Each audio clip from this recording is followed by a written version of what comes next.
Good day, everyone. Okay, so today I want to start with a scenario and I want you to tell me if this has ever happened to you.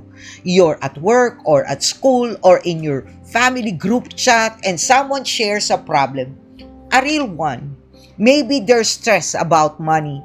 Maybe they're anxious about a decision. Maybe they're going through something painful, a breakup, a health scare, a conflict with someone they love. And while they're talking, while they're venting, processing, and looking for something to hold on to, you realize, I actually know something that could help them. Maybe it's a piece of advice you learned the hard way.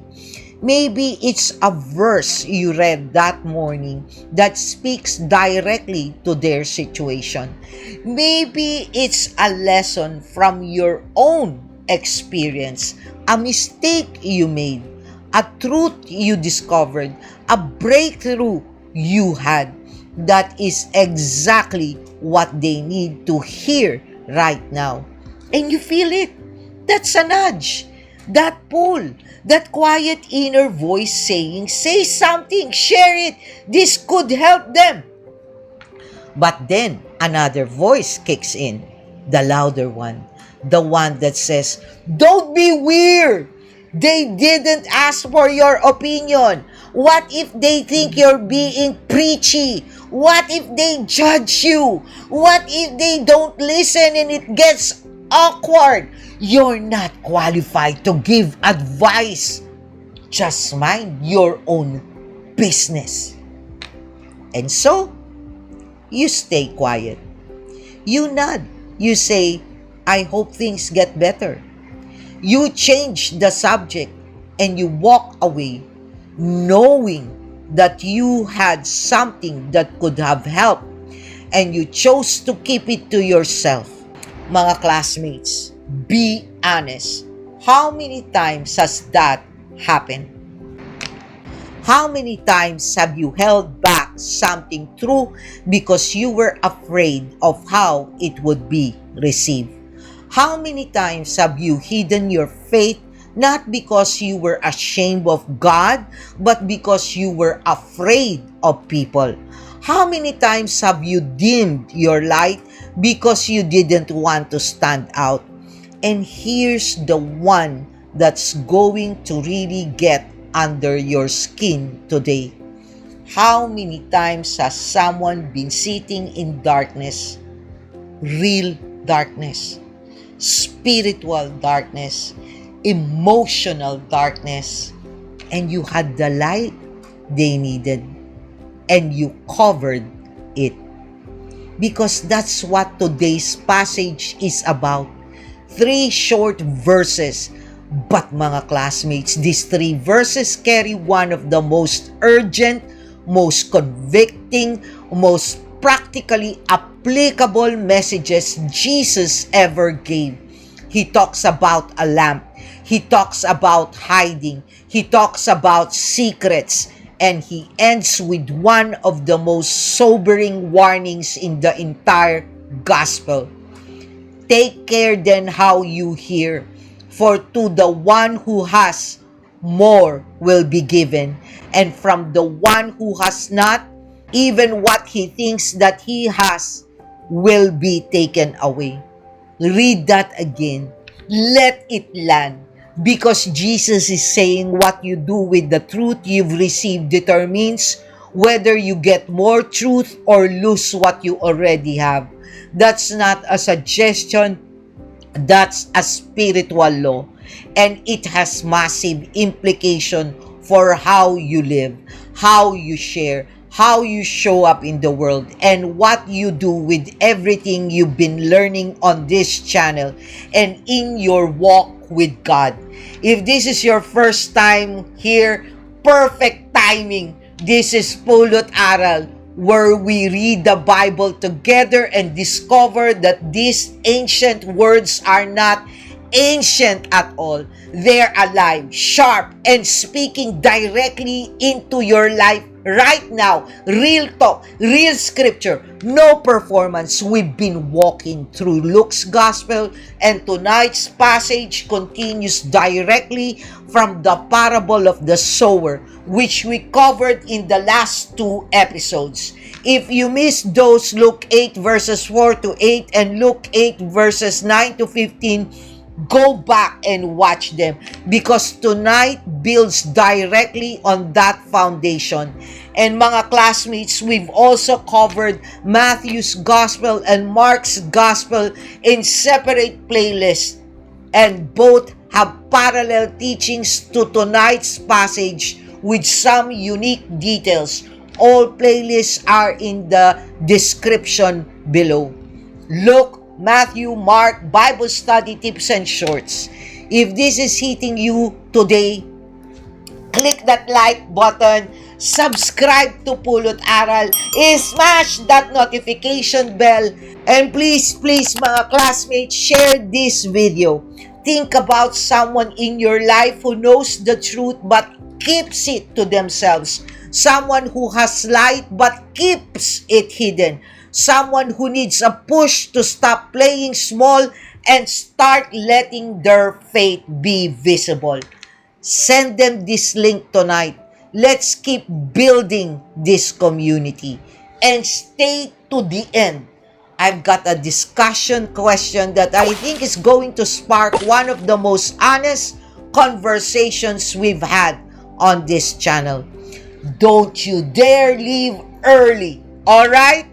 A lamp, a bed, and a warning. 3 verses that could change how you live tomorrow. Mga classmates, this is Doc Jean. Welcome to Pulot Aral. Let's dive in.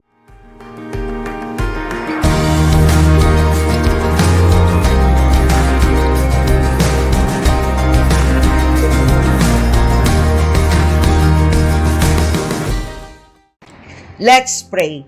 Father God, tonight your word cuts close. It challenges us not to receive truth, but to share it. Not just to hear the light, but to be the light. And Lord, we confess too many of us have been hiding our faith, hiding our testimony, hiding our light under the excuse of fear, comfort, or not wanting to offend. And people around us have been sitting in darkness because of it. Holy Spirit, tonight, convict us where we've been silent. Encourage us where we've been afraid. And give us the courage to let our light shine, not for our own glory, but so that people can see, so they can find their way, so they can find you. Open the word to us now. In Jesus' name, amen. Luke 8 verses 16 to 18 Bible reading. Mga classmates, 3 verses, that's it. And if you're thinking 3 verses, that's going to be quick, just like the other 2 episodes before, mga classmates, you should know by now that on Pulot Aral, the shortest passages often carry the heaviest freight. These 3 verses are dense, urgent, and deeply connected to everything we've been studying. So lean in. Alright, mga classmates, let's open the Word. Today, we're reading from the Gospel of Luke chapter 8 verses 16 to 18 from the ESV or English Standard Version. A lamp under a jar. No one, after lighting a lamp, covers it with a jar or puts it under a bed, but puts it on a stand, so that those who enter may see the light. For nothing is hidden that will not be made manifest, nor is anything secret that will not be known and come to light. Take care then how you hear, for to the one who has, more will be given, and for the one who has not, even what he thinks that he has will be taken away. Luke 8 verses 16 to 18 general overview and context. All right, mga classmates, let's unpack this. And the first thing we need to establish is context. Because these three verses don't exist in a vacuum. They're positioned immediately after Jesus' explanation of the parable of the sower. That placement is not accidental.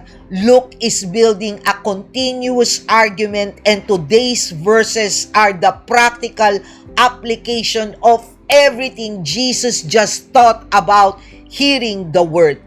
Think of it this way. In Luke 8 verses 4 to 8, Jesus told the parable. In Luke 8 verses 9 to 15, Jesus explained the parable. What the seed is, what the soil are, what chokes growth, what produces fruit. And now in Luke 8 verses 16 to 18, Jesus answers the logical next question. Okay, so once the seed does take root in good soil and produces fruit, what do I do with it? What's the fruit for? And his answer, don't hide it, show it. Because the purpose of receiving light is to give light. Let's go verse by verse, mga classmates. Verse 16, the lamp and the cover. No one after lighting a lamp covers it with a jar or puts it under a bed, but puts it on a stand so that those who enter may see the light. Mga classmates, let's step into a first century Palestinian home to understand this image. The average home in the first century Galilee was a one-room dwelling, small, typically made of stone with a flat roof and a packed dirt floor and very few windows, if any. These homes were dark, especially at night. The interior was almost completely black. To light the home, families used small clay oil lamps, roughly the size of your palm. These were simple devices, a small bowl filled with olive oil, with wick, usually made of flax, extending from a spout. The lamp was placed on a lampstand, a shelf, a niche in the wall, or a dedicated stone or ceramic pedestal, positioned to illuminate the entire room. Now, mga classmates, the lamp Jesus described is not the modern equivalent of a reading light on your nightstand. In one-room house, this tiny lamp was the only source of light. It was everything. Without it, the family couldn't see, to eat, work, or move. It was absolutely essential. So when Jesus says no one lights a lamp and then covers it with a jar, the Greek word is iskeuos, which means a vessel or container. He's painting an absurd picture. Imagine you spend the time and effort to light this lamp, and then you immediately take a clay pot and put it over the flame. The fire is smothered. The room goes dark. The very purpose of lighting the lamp is defeated, or puts it under a bed. The Greek word isklein refers to a low couch or sleeping mat. Again, absurd. You don't light a fire and then shoved it under your mattress. It would be pointless at best and dangerous at worst. The obvious point here, mga classmates, is a lamp exists to be seen. Its entire purpose is to illuminate. To take something designed for visibility and deliberately hide it is to contradict its very reason for existing. Now, trivia time, mga classmates. This lamp saying appears in all three synoptic gospels but in different contexts, and the differences are revealing. In Mark 4 verse 21, the parallel passage, Mark records Jesus saying almost the same thing. But Mark uses modios, a basket or measuring bowl instead of Luke's jar. Same idea, slightly different image. In Matthew 5 verse 15, this saying appears not in the parable context but in the Sermon on the Mount, where Jesus tells his disciples, "You are the light of the world. A city set on a hill cannot be hidden, nor do people light a lamp and put it under a basket but on a stand, and it gives light to all in the house." Matthew applies it to the disciples' identity. You are light. Luke applies it to the disciples' responsibility. You have light. Now use it. And in Luke 11 verse 33, Luke actually records this same saying a second time in a different context later in the gospel, paired with Jesus' teaching about the eye being the lamp of the body. So Luke finds this image so important that he includes it twice. But here in Luke 8 verse 16, the specific application is connected to the parable of the sower. Jesus has just explained that the seed is the word of God. The good soil receives it, holds it, and bears fruit.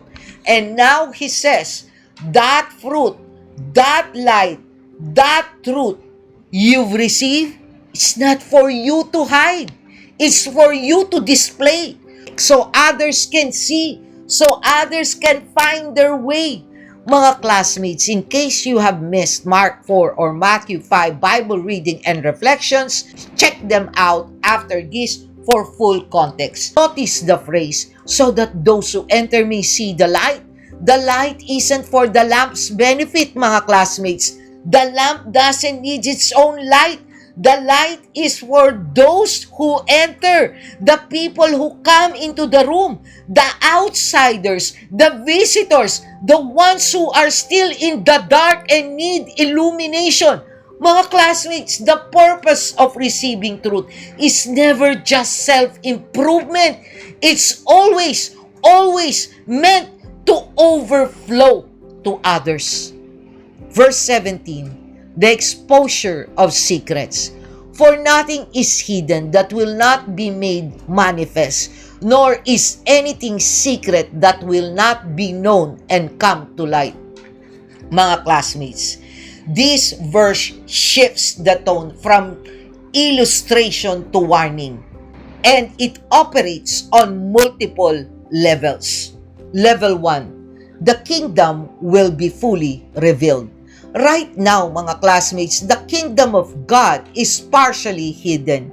It's taught in parables, it's spread through a small band of followers, it's not yet visible in its full glory. But Jesus is saying this won't last forever. What is now hidden will be revealed. What is now whispered will be shouted. The truth currently entrusted to the few will eventually be known by all. This echoes Luke 12 verse 2 to 3, where Jesus says almost the exact same thing. Nothing is covered up that will not be revealed, or hidden that will not be known. Therefore, whatever you have said in the dark shall be heard in the light, and what you have whispered in private rooms shall be proclaimed on the housetops. Level 2. Your private life will eventually become public. Classmates, this has a sober personal applications. The things you do in secret, the decisions you make when no one is watching, the thoughts you entertain when you're alone, the double life you think no one sees, Jesus says it will come to light. Maybe not today, maybe not this year, but eventually. The Greek word for manifest is phaneros, meaning visible, clear, open, apparent, and the phrase come to light is esphanaron elte, literally come into the open. There is no darkness deep enough no cover thick enough, no secret secure enough to stay hidden forever. Now, mga classmates, it's important to note that this principle cuts both ways. It's not only about hidden sins being exposed, it's also about hidden faithfulness being revealed. The prayers you pray that no one hears, God hears them and they will be honored. The service you render that no one sees, God sees it and it will be rewarded. The suffering you endured quietly, the sacrifice you make silently, the kindness you show without any audience, it will come to light, mga classmates. This connects beautifully to what we covered in Luke 8 verses 1 to 3. The women who served behind the scenes, their service was quiet, their names were barely mentioned, but 2,000 years later, we're still talking about them. What was hidden has come to light. And here's a trivia, mga classmates. This principle that hidden things will be revealed is a major theme throughout all of Scripture. Ecclesiastes 12 verse 14, for God will bring every deed into judgment with every secret thing, whether good or evil. Romans 2 verse 16, on that day when according to my gospel, God judges the secret of men by Christ Jesus. 1 Corinthians 4 verse 5, He will bring to light the things now hidden in darkness and will disclose the purpose of the heart. Mga classmates, the Bible is relentlessly consistent on this. Nothing stays hidden. Nothing. So live accordingly, both in what you hide from others and in what you share with others. Verse 18, the use it or lose it principle. Take care then how you hear, for to the one who has, more will be given, and from the one who has not, even what he thinks that he has will be taken away. Mga classmates, this might be the most important verse of the three, and it's one of the most sobering things Jesus ever said. Let's break it down very carefully. Take care then how you hear. The word how is critical, not take care that you hear, which would be about whether you listen or not. But take care how you hear, which is about the quality, the receptivity, the posture of your listening. Jesus is saying that the act of hearing carries responsibility. How you listen matters. What you do with what you've heard matters. Passive, casual, take it or leave it, hearing is dangerous because truth received but not applied doesn't just sit neutral. It atrophies. For to the one who has more will be given. This sounds unfair at first, mga classmates. The rich get richer, those who already have get more. But understand what Jesus is talking about. He's not talking about material wealth. He's talking about spiritual receptivity. The person who receives the word, applies it, shares it, and lives it, that person will receive more understanding, more insight, more revelation, more depth. Truth acted upon multiplies. Obedience creates capacity for more obedience. Faithfulness opens doors for more faithfulness. It's like a muscle, mga classmates. The more you use it, the stronger it gets. The person who exercises their faith daily, who listens carefully, applies consistently, and shares generously, that person's spiritual capacity grows. They receive more because they've proven faithful with what they already had. And from the one who has not, even what he thinks that he has will be taken away. And here is the terrifying flip side. Notice the phrase, what he thinks that he has. Luke's version includes this word, dokai, thinks or supposes, which is not in Matthew's or Mark's version. Only Luke adds this word, and it changes everything, because it means the person doesn't actually have what they think they have. They think they have understanding, but they don't. They think they have faith, but it's surface level. They think they have spiritual knowledge, but it's never been applied. So it's functionally useless. And even that illusion of possession will be taken away. The familiarity with scripture that was never acted on, it will fade. The spiritual knowledge that was never lived out, it will become meaningless. The faith that was never exercised, it will atrophy until there's nothing left. Mga classmates, this is the spiritual equivalent of use it or lose it. And it is one of the most urgent warnings in the entire gospel. Here's a trivia, comparing the gospel accounts of this saying. On Matthew 13, verse 12, for to the one who has, more will be given, and he will have an abundance. But from the one who has not, even what he has will be taken away. Mark 4, verse 25, for to the one who has, more will be given, and from the one who has not, even what he has will be taken away. Luke 8, verse 18 adds, take care how you hear. The responsibility, warning, and what he thinks that he has. The self-deception warning. Luke's version is the most pointed. He emphasizes both the responsibility of the hearer and the danger of self-deception. You can think you're spiritually rich while actually being spiritually bankrupt and not know it until it's too late. This also echoes the message to the church of Laodicea in Revelation 3 verse 17. For you say, I am rich, I have prospered, and I need nothing, not realizing that you are wretched, pitiable, poor, blind, and naked. They thought they had it all, they had nothing.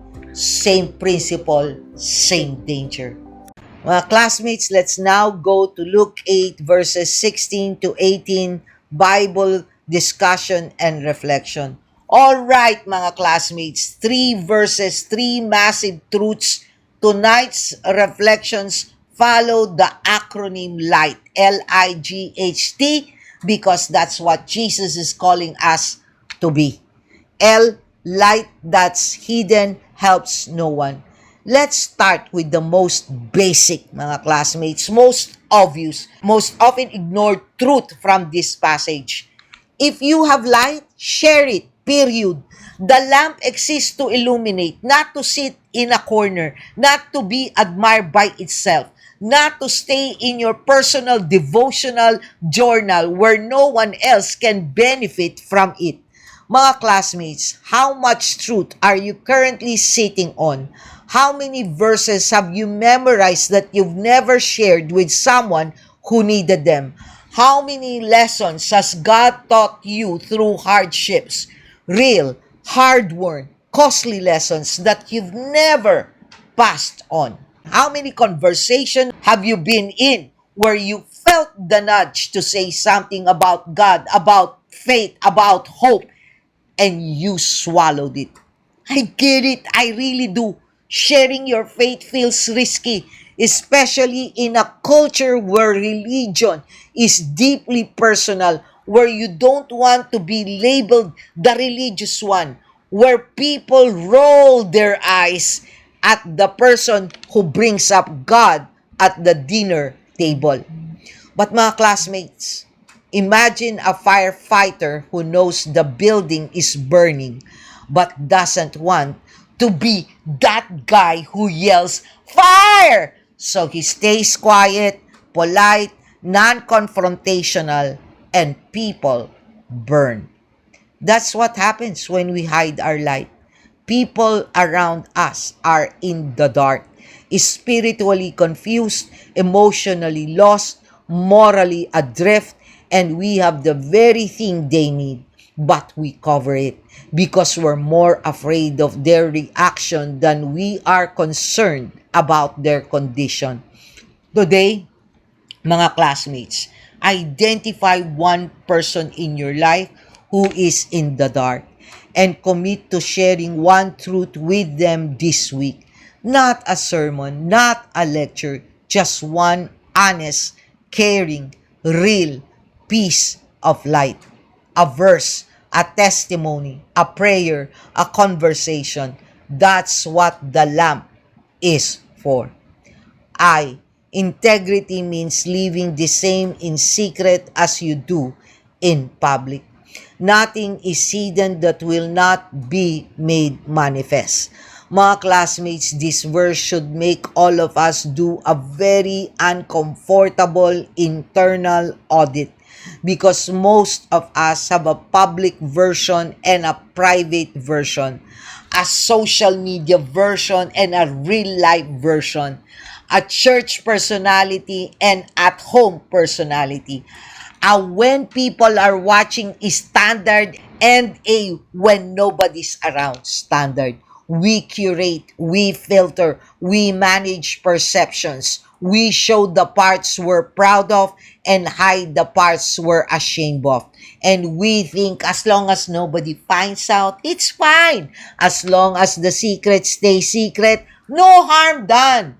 But Jesus says it won't stay secret. Everything hidden will be exposed. Everything whispered will be shouted. Every private choice will eventually become public knowledge. Not to scare you, mga classmates, but to liberate you.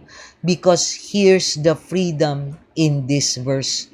If you live with integrity now, if you close the gap between your public self and your private self, then you have nothing to fear from exposure. When the light comes, it won't reveal a contradiction. It will reveal consistency. So today, ask yourself, mga classmates, is there anything in my life right now that I'm desperately trying to keep hidden?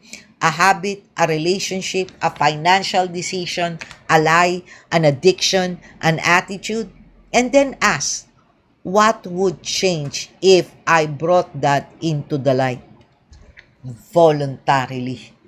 Before it's brought there involuntarily. Because you have two choices, mga classmates. Bring your secret into the light on your terms with grace and support, or wait until they're dragged into the light on their terms with consequences. G. God rewards faithful stewardship of truth. To the one who has more will be given. This is the encouragement side of the equation, mga classmates, and I don't want us to miss it. If you've been faithfully receiving God's word, listening, applying, sharing, living it out, more is coming. Not because you've earned it, but because you've proven yourself a faithful steward. Think about it like this. If you give your kid a small amount of responsibility, say taking care of a plant, and they water it faithfully, tend it carefully, and the plant thrives, what do? You give them more responsibility. Maybe a pet, maybe a bigger role in the household. Not as a reward in the transactional sense, but because they've demonstrated a capacity. God operates the same way. Luke 16 verse 10 states, "One who is faithful in a very little is also faithful in much. We covered that principle in earlier episodes, mga classmates, and it's a golden thread through Luke's gospel.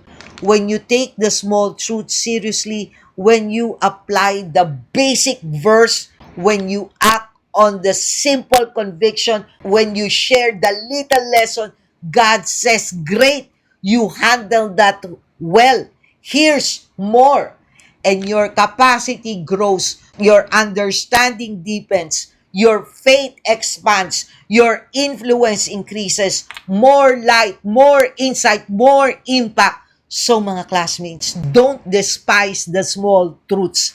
The little conviction you felt this morning, act on it. The simple verse that stood out today, apply it. The gentle nudge to pray for someone, do it. Because faithfulness in the small things is what unlocks the bigger things.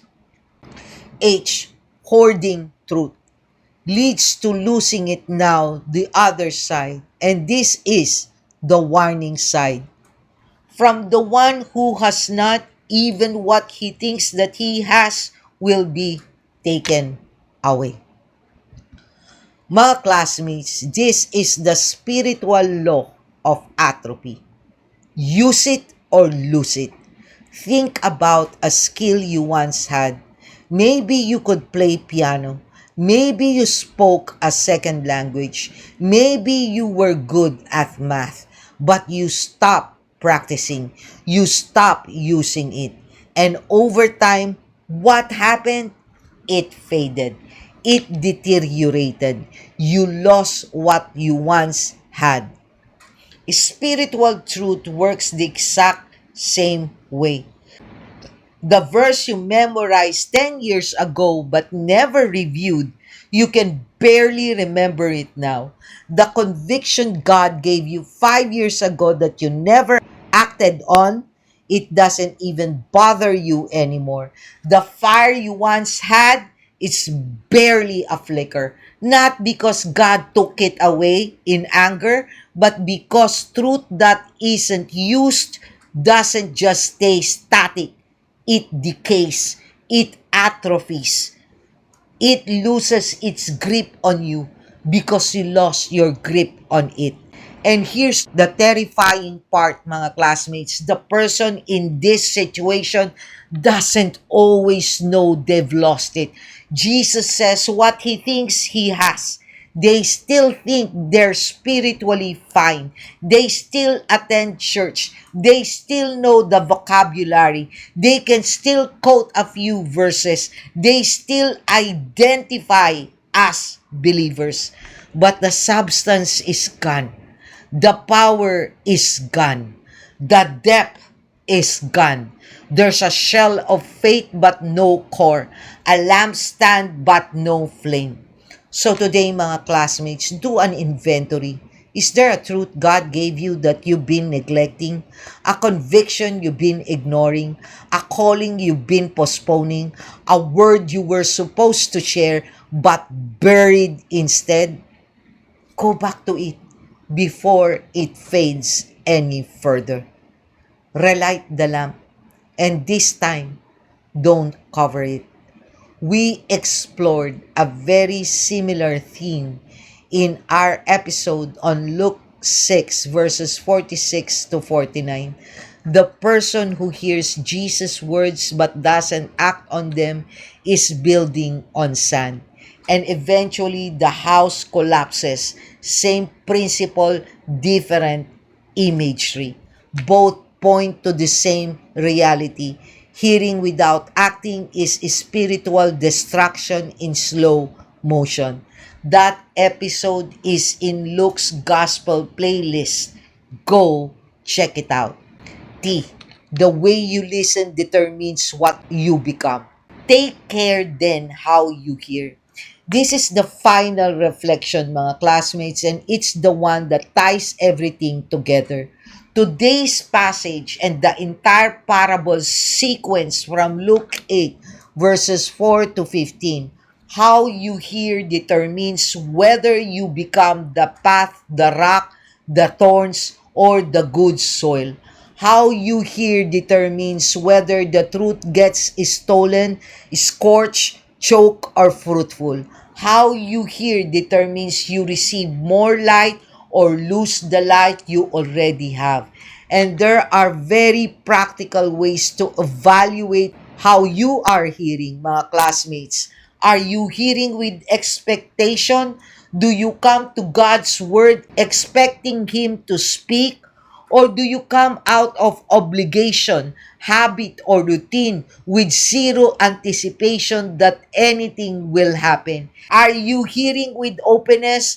Are you willing to let God's word challenge you, change your mind, confront a behavior, or do you filter everything through what you already believe and dismiss anything that makes you uncomfortable? Are you hearing with intention to apply before you even open the Bible? Do you say, God, whatever you show me, I will do it? Or do you keep truth at arm's length, interesting but not applicable? Are you hearing with retention? Do you write it down, meditate on it, revisit it, talk about it, or does it evaporate the moment you close the app? Are you hearing with generosity? When you receive a truth, does it stay locked inside you or does it flow through you to someone else? Take care how you hear, not if you hear, how. And if you want to keep cultivating how you hear, mga classmates, this is exactly what our Bible study tips and lessons playlist is designed for. We cover practical methods for reading, understanding, and applying Scripture. Check it out. It could transform how you engage with every episode from here on. Massive implications. On today's discussion question for the comment section below, what is one truth God has taught you through this channel, through scripture, through experience, that you've been keeping to yourself instead of sharing with someone who needs it?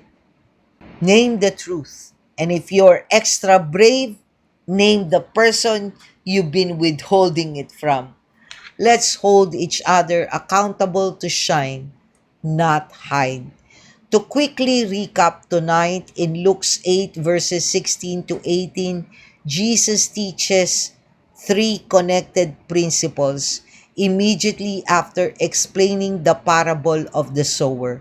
First, no one lights a lamp to hide it. Truth received is meant to be shared. Second, nothing hidden will stay hidden. Everything will eventually be brought to light. Third, take care how you hear because truth that is used will multiply, but truth that is neglected will be lost. The message is clear. You are responsible for what you've received. Light is not given for your personal collection. It's given so that others can see. Our light, L-I-G-H-T, lessons tonight. L, light that's hidden helps no one. I, integrity means living the same in secret as in public. G, God rewards faithful stewardship of truth. H, hoarding truth leads to losing it. T, the way you listen determines what you become. And mga classmates, if you missed the last episode where we covered Luke 8 verses 9 to 15, Jesus' explanation of the four soils, go watch that right now. Today's passage is the direct continuation and application of that teaching. Without the soils, tonight's lamp doesn't make full sense. Check the links in the description below. Mga classmates, thank you for joining me in tonight's Bible reading and reflection of Luke 8 verses 16 to 18. May God bless you all. Always stay safe and be healthy.